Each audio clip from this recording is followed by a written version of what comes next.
I'm Kevin. I'm a front-end programmer here at Udacity. The most exciting thing about front-end programming for me is creating pleasing and intuitive user experiences. The most difficult challenge that I face as a front-end programmer is meeting the requirements of a project as well as satisfying my own desire to have elegant code. You're always trying to meet a deadline. That's a constant struggle of how perfect can I get this and still deliver on time.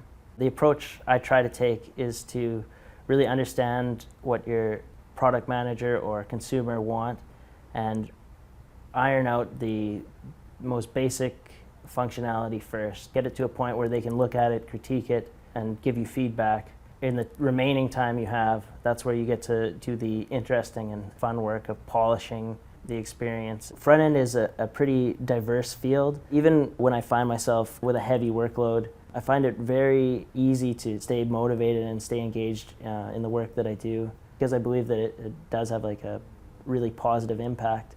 So to me, that's kind of a sign that this is the right path for me.